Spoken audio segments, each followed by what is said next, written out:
Nagsisimula ang pelikula sa makabagong lungsod ng Hokkaido, Japan, kung saan umabot na sa mataas na antas ang teknolohiya ng AI, kaya't magkakasamang namumuhay ang mga tao at mga robot ng maayos. Dito natin makikilala si Ken Kasugay, isang walang trabahong lalaki na inuubos ang oras sa paglalaro ng video games. Isang umaga, abala si Ken sa paglalaro nang dumating ang kanyang asawa, si Emmy, upang gambling siya. Sinabi ni Emmy na may isang kakaibang robot sa kanilang likod bahay at inutusan siyang alisin ito. Ngunit hindi ito pinansin ni Ken at nagpatuloy sa paglalaro, na lalo namang ikinagalit ni Emmy. Sinermonan niya si Ken dahil wala itong trabaho at tumatangging tumulong sa mga gawaing bahay. Naiinis. Tinanong ni Emmy ang tungkol sa interview nito kahapon. Ngunit iniwasan ni Ken ang tanong at umalis ng bahay. Paglabas niya sa likod bahay, natagpuan niya ang kakaibang robot na nakaupo sa ilalim ng puno. Nang tanungin ni Ken kung sino ito, nagulat ang robot at bumaliktad. Makalipas ang ilang sandali, ipinakilala ng robot ang sarili nito bilang Tang. Ngunit wala itong ideya kung saan ito nanggaling at mukhang nawalan ito ng alaala. Ipinakilala rin ni Ken ang kanyang pangalan, na paulit-ulit namang sinasabi ni Tang sa sirang Japanese. Dinala ni Ken ang robot sa isang junkyard upang itapon. Sinabi ng may-ari ng junkyard na papalitan niya ito ng mga pyesa at ibebenta. Iniwan ito ni Ken doon. Ngunit habang papaalis siya, paulit-ulit siyang tinawag ni Tang. Hindi ito pinansin ni Ken at nagpatuloy sa paglalakad. Gayunpaman, agad na tumakas si Tang mula sa junkyard at sinundan siya. Samantala, nasa bahay si Emmy nang makatanggap siya ng tawag mula sa ospital kung saan dapat ay nagkaroon ng job interview si Ken kahapon. Sa kanyang pagkabigla, nalaman niyang hindi samipot si Ken. Dumating si Ken sa bahay kasunod si Tang. Naabala sa pagtingin sa mga larawan sa sala at kumuha ng maraming tisyo mula sa mesa. Sa galit, hinarap ni Emmy si Ken tungkol sa hindi nito pagpunta sa job interview. Casual namang sumagot si Ken na nakalimutan niya ito at sinabing huwag na itong mag-alala sa pera dahil mayroon silang mana mula sa kanyang ama. Ngunit lalo itong ikinainis ni Emmy,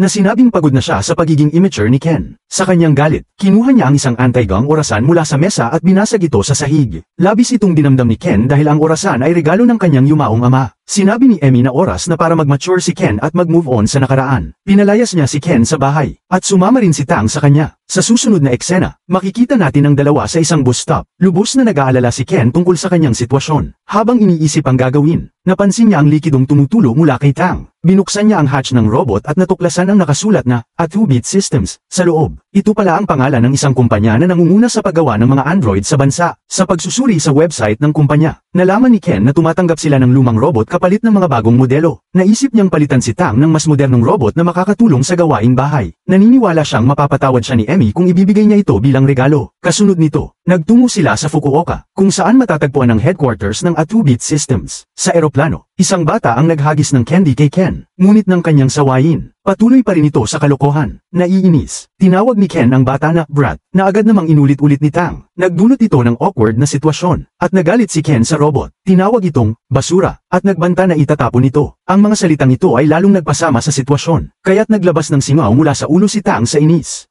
Pagdating nila sa opisina ng A2-bit, sinubukan ni Ken na ipagpalit si Tang para sa bagong modelo. Ngunit sinabi ng receptionist na ang robot ay hindi bahagi ng kanilang system at tanging ilang bahagi lang nito ang galing sa kanilang kumpanya. Samantala, isang lalaki na nagngangalang Shinji ang nagbibigay ng tour sa mga bata sa pasilidad. Nang makita ng mga bata si Tang, agad silang nagtipon sa paligid nito at nagkuha ng litrato. Naaliw sila sa robot, na ipinakita ang malasakit nito sa pamamagitan ng pagsagip sa isang ladybug na muntik ng matapakan. Nang masaksihan ito, humanga si Shinji, at lumabas na isa pala siya sa mga pangunahing designer ng robot sa A2-bit. Humiling siya ng pahintulot na suriin ang robot, at pumayag naman si Ken. Dinala sila ni Shinji sa kanyang opisina at natagpuan niya ang isang glass tube na puno ng dilaw na likido sa loob ni Tang. Napansin niya na may maliit na crack sa tubo, dahilan ng pagtulo ng likido. Natuklasan ni Shinji na ito ang fuel ni Tang at pansamantalang inayos ito gamit ang first aid. Gayunpaman, binalaan niya si Ken na kapag naubos ang likido, titigil na sa paggana ang robot. Napansin din ni Shinji na napaka-intelihente ni Tang at parang nakakaranas ito ng emosyon na halos tulad ng tao. Binibigyang diin ni Shinji na espesyal ang robot at hinihikayat si Ken na alagaan ito. Samantala, napansin nila na may nanunood sa kanila gamit ang kamera ni Tang sa isang monitor. Sunod na ikinwento ni Shinji ang tungkol sa kaibigan niyang si Atsuki Rin, isang eksperto sa robotics. Ipinahayag niya na nakatira ito sa Shenzhen, China, at hinimok si Ken na bisitahin ito bilang tanging paraan upang maayos si Tang. Naiinis si Ken dahil ayaw niyang maglakbay ng ganoon kalayo. Ngunit nang ipinaliwanag ni Shinji na yun lamang ang paraan upang mailigtas ang robot, napilitan siyang pumayag. Ilang oras pagkatapos nito, dalawang misteryosong lalaki ang dumating sa opisina ng A2-bit at sa pilitang hinanap si Tang mula kay Shinji. Mukhang mapanganib ang mga ito, kaya't natakot si Shinji at ibinigay ang impormasyon. Samantala, makikita natin si Ken at Tang na dumating sa Shenzhen. Kinaumagahan, binisita nila si Atsuki, na labis na natuwa nang makita sila. Mahigpit niyang niyakap si Tang at sinabing matagal na niyang hinihintay na makita ang robot. Habang nag-uusap sina Atsuki at Ken, napansin ni Tang ang isang remote-controlled na kotse sa di kalayuan at sinundan ito. Ngunit isa pala itong bitag, dahil ikinulong ng misteryosong mga lalaki ang robot sa kanilang van at umalis. Nang mapansin ito ng mga matatanda, hinabol nila ang sasakyan ngunit hindi nila ito naabutan. Mabuti na lang at nagawang itapo ni Atsuki ang kanyang ID card na may GPS tracker papunta sa van. Muli, napansin natin na may nanunood sa sitwasyong ito gamit ang kamera ng robot. Kinagabihan, sinundan ni Ken at Atsuki ang GPS tracker at nakarating sa harap ng isang warehouse. Sandaling nakatanggap si Ken ng tawag mula kay Emmy. Sinabi nito na hindi na niya kayang alagaan si Ken at inamin na mas mabuti ang pakiramdam niya simula nang mawala ito. Sinabi niyang aalis siya mula sa bahay dahil iyon ay pag-aari ng mga magulang ni Ken. Nabigla si Ken sa hindi inaasahang pahayag ni Emmy at nalungkot. Gayunpaman, iginalang niya ang desisyon nito at pinili niyang hayaan itong umalis. Matapos ang tawag, makikita natin si Emmy na hindi rin masaya sa kanyang desisyon at umiiyak. Samantala, biglang bumukas ang pinto ng warehouse, kaya't binaliwala ni Ken ang kanyang emosyon at pumasok kasama si Atsuki.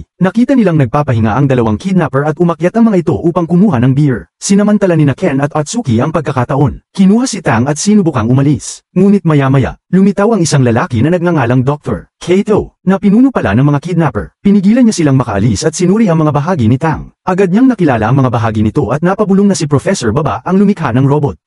Ilang sandali pa, bumaba ang dalawang tauhan ni Kato at muling kinuha si Tang. Sinabi ni Ken na hindi niya kailangan ng basurang robot na yun at sinusubukan lamang niya itong itapon. Narinig ito ni Tang at nagalit. Naglabas ito ng singaw mula sa kanyang katawan gaya ng ginawa nito sa eroplano. Dahil dito, nalito ang dalawang tauhan at napakawala nila ang robot. Lumabas na bahagi ito ng plano ni Ken upang lumikha ng gulo. Agad namang nakipaglaban sina Ken at Atsuki sa mga kidnapper. Sa huli, nakuha ni Atsuki ang isang taser gun mula sa isa sa mga tauhan at tinamaan ito. Itinutok niya ang baril sa natitirang dalawa at hinimok si Ken na tumakas kasama si Tang. Matapos ito, nakatakas si Ken mula sa warehouse kasama si Tang. Ngunit napansin niyang may tumutulo sa katawan ng robot. Bigla siyang nakatanggap ng video call mula sa isang hindi rehistradong numero. Nang sagutin niya ito, lumabas na si Professor Baba pala ang nasa kabilang linya. Labis na natuwa si Baba nang makita si Tang at tinawag itong James. Pinuri niya si Ken sa pag-aalaga sa kanyang anak, at inimbitahan sila na pumunta sa Miyakojima Island. Ibinunyag din niya na may kakayahan ng robot na baguhin ang mundo at nangako siyang aayusin ito. Sa susunod na eksena, dumating sina Ken at Tang sa Miyakojima Island at umupo upang masdan ang magandang tanawin. Sa panahong ito, ibinahagi ni Ken ang kanyang nakaraang trauma kay Tang. Inilahad niya na nais niyang maging doktor at minsan nagtrabaho bilang medical intern. Ngunit isang araw, nagkaroon ng aksidente ang kanyang ama at nauwi ito sa ospital. Dahil wala ang mga doktor noon, umasa ang mga nurse kay Ken at tinanong kung ano ang dapat gawin. Ngunit sa sobrang takot, hindi siya nakapagsalita. Nang dumating ang doktor makalipas ang isang oras, huli na ang lahat dahil pumanaw na ang kanyang ama. Sa kasalukuyan, sinabi ni Ken kay Tang na mula noon, hindi na siya nagtitiwala sa sarili at tumigil na siyang magtrabaho. Inilarawan niya ang sarili bilang talunan at puro pagkadismaya lamang ang naidulot niya sa kanyang asawa sa mga nakaraang taon. Narinig ito ni Tang at nakisimpat siya. Ginawa nito ang isang masayang sayaw upang pasiglahin si Ken, na siyang nagpatawa sa kanya. Ilang sandali pa, dumating ang dalawa sa bahay ni Baba, kung saan mainit silang sinalubong ng propesor. Nagpasalamat siya kay Ken sa pagdala kay James pabalik at ibinunyag na matagal nang nawawala ang robot matapos ang isang aksidente sa laboratorio. Pinalitan ni Baba ang tubo sa hatch ni Tang ng bago. Ipinaliwanag na ang laman nito ay bioethanol fuel na galing sa kalapit na tubo ng asukal. Gayunpaman, hindi masaya si Tang na makita ang propesor at nagtago sa likod ni Ken para maghanap ng proteksyon. Alam ni Ken na wala siyang karapatan upang kunin ang robot kaya nagpasya siyang umalis. Yamakap si Tang sa kanyang mga paa at nakiusap na isama siya pauwi. Ngunit binaliwala ito ni Ken sa kabila ng bigat sa kanyang damdamin at nagpatuloy sa paglakad. Habang naglalakad, nakasalubong ni Ken si Dr. Kato na papunta sa bahay ng propesor. Nag-alala ito nang malaman na ibinigay ni Ken si Tang kay Baba. Sinimulan ni Kato na ikwento ang isang aksidente na nangyari 5 taon na ang nakalipas. Isiniwalat niyang dati siyang nagtatrabaho kasama si Baba sa James series, na isang proyekto ng military robot, sa isang pagsasanay sa pagbaril. Isa sa mga robot ang nakaramdam ng takot, nagpanik, at nagmasaker sa lahat. Lumalabas na ang robot ay nakabuo ng emosyon, na itinuring ni Baba bilang isang tagumpay sa artificial intelligence.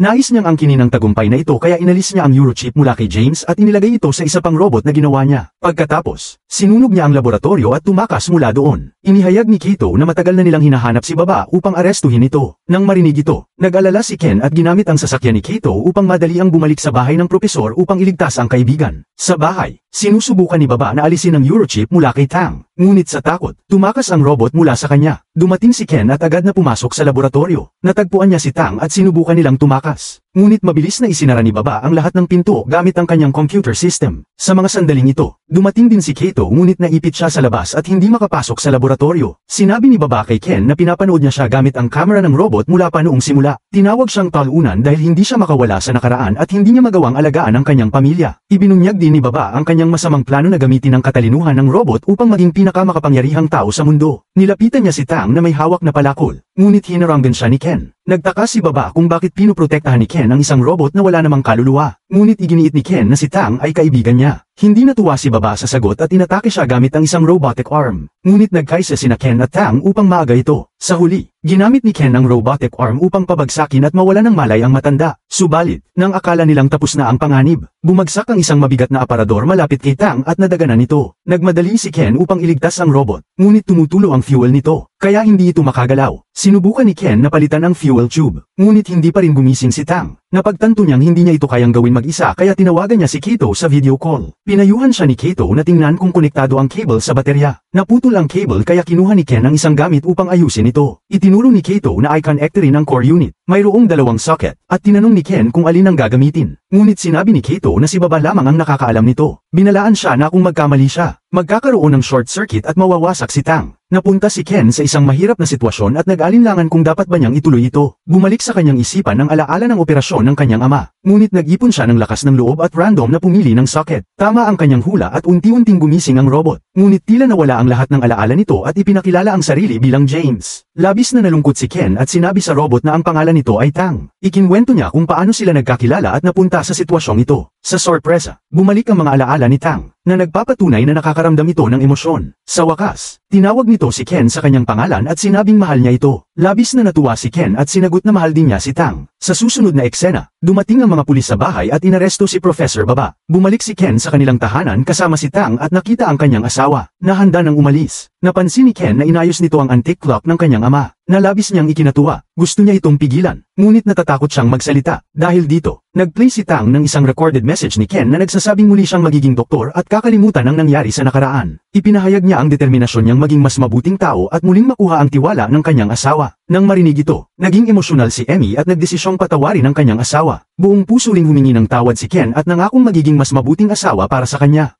Natapos ang pelikula sa isang masidhing halik ng mag-asawa habang tinatakpan nila ng tela ang mga mata ni Tang.